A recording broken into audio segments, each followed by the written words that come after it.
Hi hello ನಮಸ್ಕಾರ. ಯಾರೆಲ್ಲ ಈ ವಿಡಿಯೋನ ನೋಡ್ತಾ ಇದ್ದೀರೋ ಅವರೆಲ್ಲರಿಗೂ ನಮಸ್ಕಾರ. ನಾನು ಇವತ್ತಿನ ಈ ವಿಡಿಯೋದಲ್ಲಿ ನಮ್ಮ ಕನ್ನಡ ನಾಡು ನುಡಿ ಕಂಡಂಥ ಶ್ರೇಷ್ಠ ಕವಿ ಡಿ.ವಿ. ಗುಂಡಪ್ಪ ಅವರು ಬರೆದಿರೋಂಥ ಮಂಕುತಿಮ್ಮನ ಕಗ್ಗ ಅನ್ನೋದರಲ್ಲಿ ಒಂದು ಕಗ್ಗವನ್ನು ನಾನು ಆಯ್ಕೆ ಮಾಡಿಕೊಂಡು ಅದರ ಬಗ್ಗೆ ಈ ವಿಡಿಯೋದಲ್ಲಿ ಹೇಳಬೇಕು ಅಂತ ಬಂದಿದ್ದೀನಿ. ವಿಡಿಯೋ ನೋಡ್ತಾ ಇರೋಂಥವ್ರೆಲ್ಲರೂ ಕೊನೆಯವರೆಗೂ ಸ್ಕಿಪ್ ಮಾಡಿದೆ ನೋಡಿ. ಇಲ್ಲಿ ಡಿ.ವಿ.ಜಿ ಅವರು ನಮ್ಮ ಬದುಕನ್ನು ಒಂದು ಜಟಕ ಬಂಡಿಗೆ ಹೋಲಿಕೆ ಮಾಡಿದ್ದಾರೆ. ಅದು ಏನು ಅನ್ನೋದನ್ನು ನಾನು ಈಗ ಹೇಳ್ತಾ ಹೋಗ್ತೀನಿ.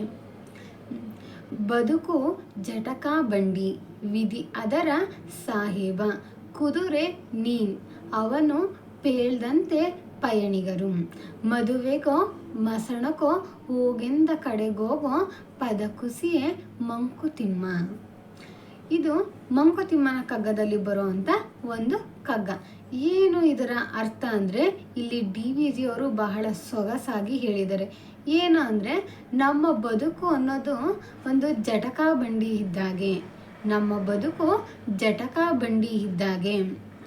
ಆ ಬಂಡಿಯನ್ನು ಓಡಿಸೋನೆ ವಿಧಿ. ನಾವು ಕುದುರೆ ಇದ್ದಾಗೆ. ನಮ್ಮ ಬದುಕು ಜಟಕಾ ಬಂಡಿ ಇದ್ದಾಗೆ. ಆ ಬಂಡಿಯನ್ನು ಓಡಿಸೋನೆ ವಿಧಿ.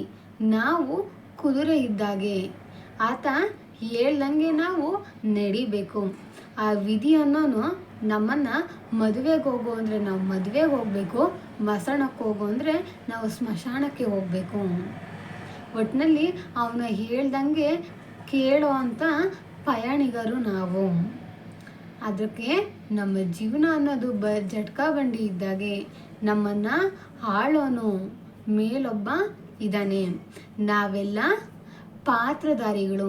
ನಮ್ಮನ್ನು ತಾಳಕ್ಕೆ ತಕ್ಕಂತೆ ಕುಣಿಸೋನು, ನಮ್ಮನ್ನು ಕೈಗೊಂಬೆಯನ್ನಾಗಿ ಕುಣಿಸೋ ಅಂಥ ಸೂತ್ರಧಾರ ಮೇಲೊಬ್ಬ ಇದ್ದಾನೆ. ಆತ ನಮ್ಮನ್ನು ಸ್ಮಶಾನಕ್ಕೆ ಹೋಗಂದ್ರೆ ನಾವು ಸ್ಮಶಾನಕ್ಕೆ ಹೋಗಬೇಕು, ಇಲ್ಲ ಮದುವೆಗೆ ಹೋಗು ಅಂದರೆ ಮದುವೆಗೆ ಹೋಗಬೇಕು. ನಾವು ಸುಖವಾಗಿರಬೇಕು ಅಂತ ಆತ ಬಯಸಿದರೆ ನಾವು ಸುಖವಾಗಿರಬೇಕು. ಇಲ್ಲ ನೀನು ಕಷ್ಟಪಡು ಅಂತ ಆತ ಹೇಳಿದರೆ ನಾವು ಕಷ್ಟನ ಪಡಬೇಕು. ಒಟ್ಟಿನಲ್ಲಿ ನಾವಿಲ್ಲಿ ಕೇವಲ ಪಾತ್ರಧಾರಿಗಳು ಮಾತ್ರ.